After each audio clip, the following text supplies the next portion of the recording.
मैं जो हूँ जॉन एलिया हूँ जनाब, इसका बेहद लिहाज कीजिएगा। बिखरे बाल, हाथ में सिगरेट, बेपरवाह अंदाज, जिंदगी से झुंझलाहट और हिंदुस्तान से बेपनाह प्यार, ऐसे थे जॉन एलिया। नमस्कार, आप देख रहे की मीडिया और आज हम बात कर रहे हैं एक खुदरंग शायर जॉन एलिया की। जॉन एलिया वो नाम जिसे चंद मिनटों में समेटना मुश्किल ही नहीं नामुमकिन है। फिर भी हमारी कोशिश रहेगी कि इनके ज़िंदगी और शायरी के कुछ मिश्रण को आपसे रूबरू कराएं। एक ऐसा शायर जिसने खुद को ज़माने की आग में जलाकर राख कर दिया और ज़माने को भी जला देने वाली शायरी की। खून थूकने की ख्वाहिश और शराब की लत वाले जॉन हमेशा अपनी बेईमानी और दुखों की झुंझलाहट अपनी कलाम में लिखा करते थे। कभी कभी उनकी झुंझलाहट ऐसी बढ़ जाती कि वो मुशायरा छोड़कर चल दिया करते थे। तो चलिए शुरू करते हैं आज का किस्सा। लेकिन उससे पहले अगर अभी तक आपने इस चैनल को सब्सक्राइब नहीं किया है तो प्लीज़ सब्सक्राइब कर लें। जॉन साहब की पैदाइश 14 दिसंबर 1931 उत्तर प्रदेश के अमरोहा में हुई। उनका असली नाम सैयद सिबत ए असगर नकवी था। ये अपने भाइयों में सबसे छोटे थे। इनके पिता शफीक हसन एलिया कला और साहित्य के क्षेत्र में काफ़ी कार्य करते थे और वह एक शायर और ज्योतिष भी थे। जॉन एलिया 8 वर्ष की उम्र में अपना पहला शेर लिखे थे। युवा समय में ये काफ़ी संवेदनशील थे। इनके अंदर अंग्रेज़ों के प्रति काफ़ी क्रोध था। जॉन एलिया का बचपन भी अमरोहा की गलियों में बीता, जहां उन्होंने कभी बड़े ना होने के ख्वाब देखे। उन्होंने बचपन में ही अपने पिता को कहा था कि मैं कभी बड़ा नहीं होना चाहता। जॉन फ़कत उर्दू ही नहीं, संस्कृत, फ़ारसी, अंग्रेज़ी और हिब्रू के भी जानकार थे। फिर भी वो खुद को एक फ़कीर बताते थे। आज़ादी के बाद जब पाकिस्तान अलग मुल्क बना तो वक्त ने 1957 में जॉन को हिंदुस्तान से जुदा कर पाकिस्तान रवाना किया। कराची में बसने के बाद भी जॉन अपने दिल से अमरोहा की यादों को जुदा नहीं कर पाए। जॉन अपनी एक गज़ल में लिखते हैं, हम तो जैसे यहाँ के थे ही नहीं, धूप के थे साहिबा के थे ही नहीं, अब हमारा मकान किसका है, हम तो अपने मकान के थे ही नहीं। एक उर्दू पत्रिका थी इंसा। इसी को निकालने के दौरान ज़हीदा हिना से उनकी मुलाकात हुई, इश्क हुआ, शादी हुई, 3 बच्चे हुए, लेकिन रिश्ता ज़्यादा दिन नहीं चल पाया। फिर हुआ 1984 में तलाक। खफा मिजाज के जॉन गम और शराब में डूब गए। शायरी से लेकर ज़िंदगी तक में ख़ुद को बर्बाद करने की बात करने लगे। मैं भी बहुत अजीब हूँ, इतना अजीब कि बस खुद को तबाह कर लिया, मलाल भी नहीं। जैसे हर शायर आशिक होता है, जॉन एलिया भी आशिक थे। मगर ये कहना मुश्किल होगा कि वो किस तरह के आशिक थे। वो आशिकी में कुछ इस तरह टूटे थे कि उनकी आवाज़ में भी वो दर्द निकल के आता था। एक ऐसा आशिक जो अपनी शायरी में खून थूकने की बात करता है और ये भी कहता है कि उसे कभी किसी से मोहब्बत नहीं हुई। जॉन लिखते हैं, शायद मुझे किसी से मोहब्बत नहीं हुई, लेकिन यकीन सबको दिलाता रहा हूँ मैं। जॉन साहब अपनी शायरी में जिसे फरीहा कहते थे, जो उनसे इश्क करती थी, हालांकि जॉन उससे मोहब्बत नहीं करते थे, फिर भी उनके एक ख़त का बड़े प्यार से जवाब देते थे। जब उसे पता चला कि जॉन उससे भी मोहब्बत का दिखावा कर रहे हैं तो उसने जॉन को ख़त लिखा और उस ख़त में अपनी नाराज़गी और दर्द को बयां किया। उसके बाद वो टीवी के दर्द से दुनिया को अलविदा कह दिए। तब जॉन लिखते हैं, तुम खून थूकती हो, ये सुनकर खुशी हुई, इस रंग इस अदा में पुकार रही हो। दरअसल वो एक शादी में जॉन को देखकर फिदा हो गई थी।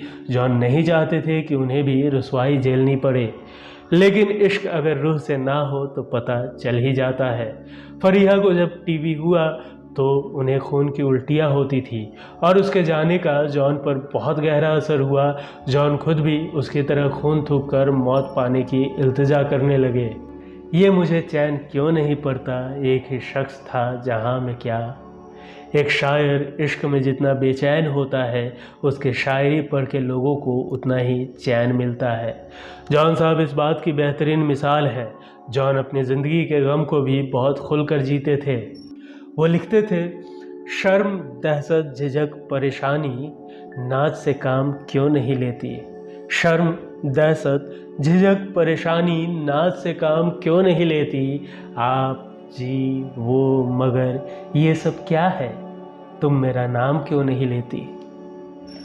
जॉन के बारे में लिखते हुए कुमार विश्वास कहते हैं कि जॉन एक खूबसूरत जंगल है जिसमें झरबेरिया है, कांटे हैं, उगती हुई बेतरतीब झाड़ियां हैं, खिलते हुए बनफूल हैं, बड़े बड़े देवदारू हैं, शीशम है, चारों तरफ कूदते हुए हिरन है, कहीं शेर भी है, मगरमच्छ भी है।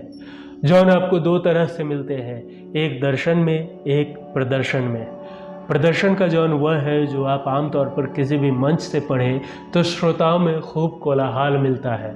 दर्शन का जॉन वह है जो आप चुनिंदा मंचों पर पढ़ सकते हैं और श्रोता अपने घर ले जा सकते हैं। कुमार विश्वास की यह विवेचना जॉन पर सटीक बैठती है। जॉन लिखते हैं, जा रहे हो तो जाओ, लेकिन अब याद अपनी मुझे दिलाइयो मत। हम आंधियों के बन में किसी कारवा के थे, जाने कहाँ से आए थे, जाने कहाँ के थे। आसान शब्दों में लगभग हर विषय पर नज्म या गज़ल कह सकने वाले, मन के उलझे हुए तारों के गुंजलक में बड़ी सादगी के साथ सुलझाने वाले जॉन मौत के बाद और भी अधिक मशहूर हुए। उनकी गज़लों पर 2 किताबें हिंदी में आई। उनका सोचने और कहने का ढंग लगभग सभी शायरों से अलग है। अब दौर यह है कि सोशल मीडिया पर जॉन अहमद फराज और गालिब से भी अधिक लोकप्रिय दिखते हैं। इनकी मृत्यु 8 नवंबर 2004 को हुई। पाकिस्तान सरकार ने उन्हें 2000 में प्राइड ऑफ परफॉर्मेंस अवार्ड भी दिया था। वह केवल रोमान के शायर नहीं थे। उनकी निजी जिंदगी जितनी भी दुश्गवार क्यों न रही हो, वह ऐसे शायर हैं जिन्हें हर पीढ़ी पढ़ता है। एक हुनर है जो कर गया हूँ मैं, सबके दिल से उतर गया हूँ मैं। कैसे अपनी हंसी को जब्त करूं, सुन रहा हूं कि घर गया हूं मैं।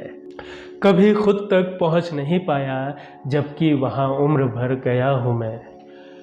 मलिक ज़दा जावेद कहते हैं कि जॉन भाई को दुनिया के किसी भी कोने में कुछ अपराध या बुरी बात होती थी तो बुरी लगती थी।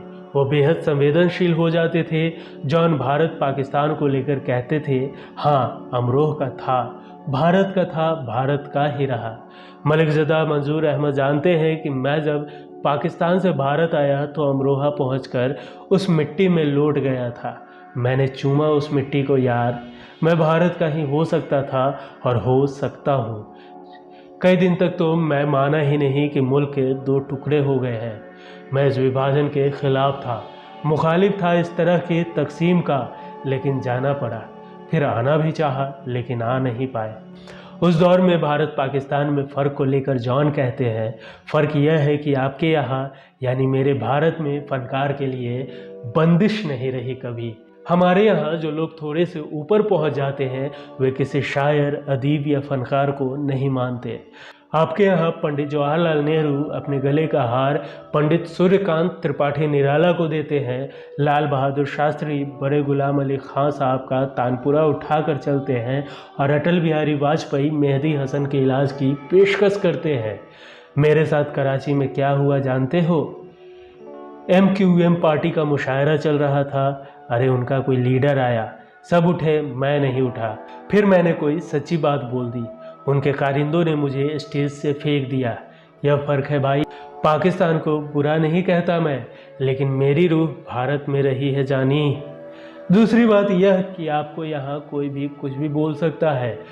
पाकिस्तान में जियाउल हक के वक्त में हम पर प्रतिबंध था। खैर एक ही तो फ़न सीखा है हमने, जिससे मिलिए उसे खफा कीजिए। शर्मिंदगी है हमको बहुत हम मिले तुम्हें, तुम सरबसर खुशी थे मगर गम मिले तुम्हें। गम ये नहीं कि तुम ही बहुत कम मिले हमें, गम तो ये है कि तुम भी बहुत कम मिले हमें। एक ही मुज्दा सुबह लाती है, धूप आंगन में फैल जाती है। कौन इस घर की देखभाल करे, रोज़ एक चीज़ टूट जाती है। मशहूर शायर मलिक ज़दा मंजूर अहमद ने किसी मुशायरे में निज़ामत करते हुए कहा था, अनुभवों की वादी में जब तक इंसान सीने के बल न चल ले वह जॉन एलिया नहीं हो सकता। अंत में बस यही कहना चाहूँगा कि अगर आप जॉन एलिया की दुनिया में जाना चाहते हैं तो उनकी शायरी के समंदर में गोते लगाने से पहले आप इतना मैच्योर ज़रूर हो जाए कि इसे समझ पाए, वरना ये आपको बर्बाद भी कर सकती है। ये जॉन एलिया की दुनिया है जनाब, हैंडल विथ केयर। आज के सफ़र में बस इतना ही। फिर कभी किसी एपिसोड में हम फिर करेंगे जॉन से मुलाकात, क्योंकि जॉन को चंद शब्दों में समेटना मुमकिन ही नहीं, नामुमकिन है।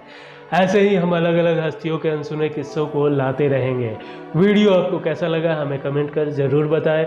वीडियो पसंद आई हो तो इसे लाइक और शेयर ज़रूर करें। धन्यवाद।